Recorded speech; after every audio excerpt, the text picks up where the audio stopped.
மனிதானே மகத்தானவன், மனிதானே மகத்தானவன், மனிதானே மகத்தானவன். தமிழகத்துல விவசாயிகளுக்கு ஏதாவது ஒரு வெற்றி கிடைச்சான்னா கண்டிப்பா எல்லாருமே அவங்க அதை பாராட்டி தான் கொண்டாடணும்.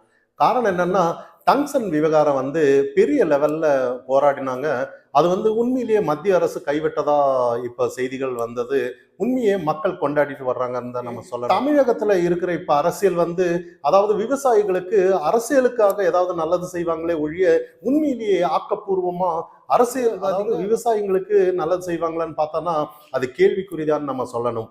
போராடும் போது உண்மையிலேயே தமிழகத்துல ஏதாவது ஒரு போராட்டம் நடந்துச்சுன்னா கண்டிப்பா அதுக்கு எந்த போராட்டம்னாலும் ஜனநாயக நாட்டுல அனுமதி இல்லைன்னு தான் நம்ம இங்க பார்க்கப்படணும். ஒவ்வொரு மக்களோட குரல் இங்க நசுக்கப்படுறதா தான் இங்க நம்ம பார்த்துட்டு இருக்கோம். எந்த ஒரு போராட்டம்னாலும் சரி, இப்போ அந்த போராட்டத்துக்கு உண்மையிலேயே அப்பவே கைது நடவடிக்கை எடுக்கிறாங்கன்னு தான் நம்ம சொல்லணும். ஆனா இப்போ இந்த டங்ஸ்டன் விவகாரம் உண்மையிலேயே இப்போ அது வெற்றியா கொண்டாடுறது ஒவ்வொருத்தரும் உரிமை கொண்டாடுற மாதிரி தான் இன்னைக்கு இருக்கு. இப்போ முதல்வர் ஆனாலும் சரி, நாங்க சட்டசபையில இந்த மாதிரி தீர்மானம் எடுத்து வந்ததுனாலதான் இது வெற்றி அப்படின்னு சொல்லப்படுறாங்க. அதே மாதிரி அதிமுக சார்பில் இதேதான் அதே முதலமைச்சர் அவர்கள் இதுக்கு காரணம் அதிமுகன்னு குற்றம் கூறுறதும், அதே அதிமுக ஆனாலும் கூட ஏலம் எடுக்கும் போது எல்லாம் அமைதியா இருந்துட்டு இப்ப எங்க மக்கள் போராடும் போது வர்றீங்களேன்ற மாதிரி இரட்டை நிலப்பாடு ஏன் அப்படின்ற மாதிரி நிறைய குற்றம் கூறுறது எல்லாமே இங்க அரசியலா தான் இன்னைக்கு பார்க்கப்படுறோம். ஆனா உண்மையிலேயே இந்த வெற்றி உண்மையிலேயே யாருக்குன்னா தமிழகத்துல உண்மையிலேயே அண்ணாமலை வந்ததுக்கு அப்புறம் தான் நம்ம சொல்லலாம். காரணம் என்னன்னா, இது மக்கள் இல்ல அப்படின்னு கூட ஏதாவது கமெண்ட் செக்ஷன்ல ஏதாவது ஒரு மாற்று கருத்து போடுறதுக்கு வாய்ப்பு இருந்தாலும் இருக்கலாம். இப்பொழுது நம்ம அண்ணாமலை பாஜக சப்போர்ட்டுக்காக சொல்ல வரல. உண்மையிலே மக்களுக்கு உண்மையிலேயே சரியான தீர்வுன்னு தான்.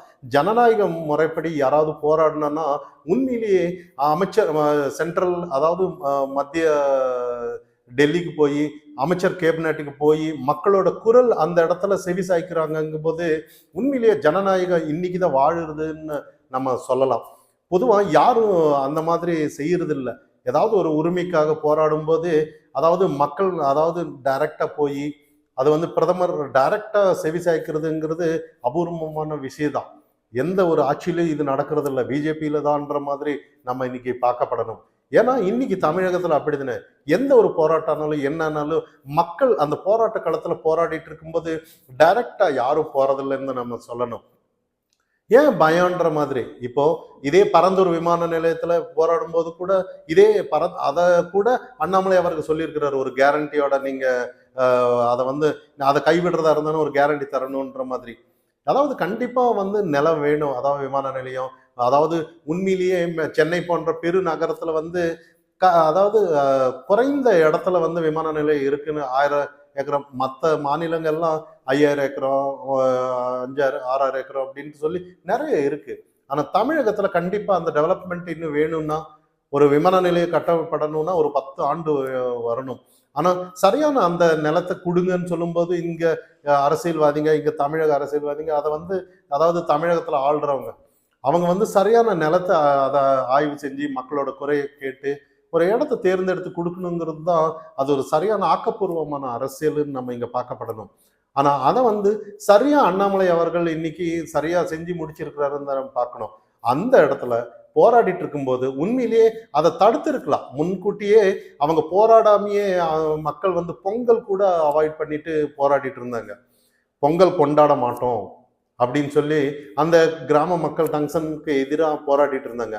அண்ணாமலை அவர்கள் களத்துக்கே போனாரு. எந்த ஒரு கட்சி பிரதிநிதியாகவும் இல்லாம மக்களோட மக்களா அந்த இடத்துல போய் இது நாங்க சரி செய்யறோன்ற மாதிரி ஒரு குரல் அவங்களுக்கு சாதகமா சில விஷயங்களை செஞ்சு சொன்னபடியே அந்த விஷயத்த அவரால் தான் இது சாத்தியப்பட்டதுன்னு நம்ம இந்த இடத்துல நம்ம சொல்லணும். ஆனா இதை பலரும் இந்த இடத்துல உரிமை கொண்டாடினாலும் அந்த இடத்துல போராடின மக்கள், போராடின விவசாய பெருமக்கள் உண்மையிலேயே அந்த உணர்வு பூர்வமான விஷயத்த கொண்டாடிட்டு இருக்காங்க. அதே இன்னொரு முக்கியமான விஷயமும் நம்ம இங்க பார்க்கப்படணும். இந்த தமிழகத்துல அதே அண்ணாமலை அவர்கள் வாக்குறுதி கொடுத்திருந்தார், பொங்கல் கொண்டாடுங்க, நீங்க தைரியமா போய் இது கண்டிப்பா இது கைவிடுவாங்க மத்திய அரசு, அதுக்கு நான் கேரண்டின்னு சொல்லியிருந்தாரு.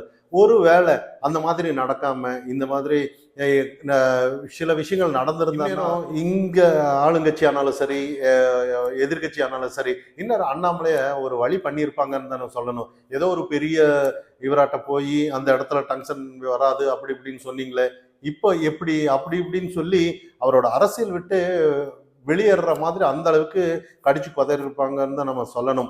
ஏற்கனவே அண்ணாமலையால இங்க வந்து நிறைய தலைவலின்னு தான் சொல்லலாம். அதாவது பிஜேபியால தலைவலின்னு நம்ம இங்க சொல்ல முடியாது. காரணம் என்னன்னா, ஏதோ ஒரு விதத்துல அவங்க ஒத்து போற மாதிரி ஒரு கட்டமைப்பு இங்க இருக்கு. ஆனா அண்ணாமலை வந்ததுக்கு அப்புறம் உண்மையிலேயே உண்மையிலேயே பெரிய தலைவலி தான். இங்க ஆள்ற ஆட்சிக்கு என்னாலும் சரி, எதிர்கட்சி யார் வந்தாலும் சரி, ஒரு சின்ன ஒரு தலைவலின்னு தான் நம்ம சொல்லணும். காரணம் என்னன்னா, ஒவ்வொரு விஷயத்தையும் ஆக்கப்பூர்வமான அரசியல்னு சொல்லிட்டு வர்றதுனால மக்களுக்கு என்ன இதனால மக்கள் வந்து எல்லாம் தாண்டி இப்போ பெரியார் விஷயத்த முந்தி எதிர்த்தாலும் கூட, பிஜேபி எதிர்த்துட்டு இருந்தாலும் கூட, இன்னைக்கு அந்த கட்டம் எல்லாம் தாண்டி வந்தாச்சின்னு அவர் சொல்றாரு. பெரியாரை வச்சு இன்னைக்கு அரசியல் நாங்க செய்ய மாட்டோம், அதனால எந்த ஒரு மக்களுக்கும் பிரயோஜனம் இல்லைன்ற மாதிரி அண்ணாமலை அவர்கள் ஒரு கருத்து சொல்றாரு. அதை வச்சு அரசியல் செய்யக்கூடாது. இன்னைக்கு வந்து மக்களோட மக்களா நின்று மக்களுக்கு என்ன தேவை, மக்கள் எதுக்காக போராடுறாங்க அப்படின்ற மாதிரி நிறைய விஷயங்கள் வந்து இன்னைக்கு எதுக்கு எடுத்தாலும் போராட்டம், எதுக்கு எடுத்தாலும் ஆர்ப்பாட்டம்ன்ற மாதிரி இந்த தமிழகத்துல இருக்கக்கூடாது அப்படின்ற மாதிரி நிறைய கருத்துக்கள் அவர் சொல்றாரு. ஆனா இதே ஒவ்வொரு விஷயம்னாலும் சரி, இன்னைக்கு வந்து திசை மாத்துறதுக்காக ஒவ்வொரு விஷயம், அதே மாதிரி திருப்பரங்குன்ற விஷயத்தையும் நிறைய மேற்கோள் காட்டி சொல்லியிருக்கிறாரு.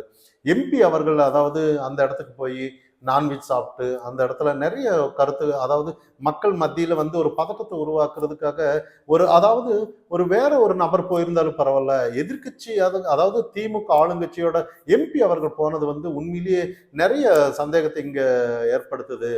இதெல்லாம் கண்டிப்பா கண்டிக்கணும்ன்ற மாதிரி நிறைய விஷயங்கள் சொல்றாரு. ராஜா அவர்கள் நேத்து போயிருந்தாரு. அவரு கூட சொல்றாரு, பெரியார என்னை விட விமர்சனம் பண்ணது யாரும் இல்லை அப்படின்ற மாதிரி, பெரியார் பத்தி சொன்னது நான் தான் முதல்ல அப்படின்ற மாதிரி நிறைய விஷயங்கள் அங்க சொன்னாலும் கூட, இன்னைக்கு சீமான் அவர்கள் அதே நிறைய சீமான அதாவது பெரியார விட்டப்பாடு இல்லைன்ற மாதிரி தான் நிறைய விஷயங்கள் இன்னைக்கு, அதாவது அவர் வீட்டை முற்றுகையிடுறதும் நிறைய விஷயங்கள் நடந்துட்டு இருந்துச்சு. அது ஏதாவது ஒரு காமெடியா போச்சுன்னு சொல்லலாம். அதாவது திருமுருகன் காந்தி அவர்கள் எல்லாம் வீட்டை முற்றுகையிட போகும்போது சீமான தொண்டர்கள் கூட அந்த இடத்துல இருந்து ஜாலியா பாட்டு பாடி வீட்டுல நல்ல என்டர்டெயின்மெண்ட் கொண்டாடிட்டு இருக்காங்கன்னு சொல்லலாம்.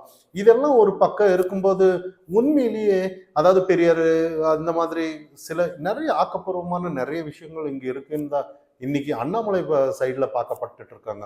நிறைய சட்ட ரீதியான சட்ட ஒழுங்கு வந்து கெட்டிருக்குன்னு நம்ம சொல்லலாம். இப்ப யார் அந்த சாருங்கிற விஷயம், நிறைய விஷயங்கள் இன்னைக்கு வெளிவந்துட்டு இருக்கு. ஆனா இருந்தாலும் யார் அந்த சாருங்கிறது இன்னும் கண்டுபிடிக்கல. அதை தாண்டி நிறைய குற்றங்கள் இன்னைக்கு நடந்துட்டு இருக்கும்போது இதெல்லாத்த மக்கள் மத்தியில எடுத்துட்டு போய் ஒரு ஆக்கப்பூர்வமான அரசியலை கொண்டு வரணும் தான் அண்ணாமலை அவர்கள் அவரோட நிலைப்பாடுன்றது இங்க நம்ம பார்க்கப்படணும். மனிதானி மகத்தானவன், மனிதானி மகத்தானவன், மனிதானி மகத்தானவன்.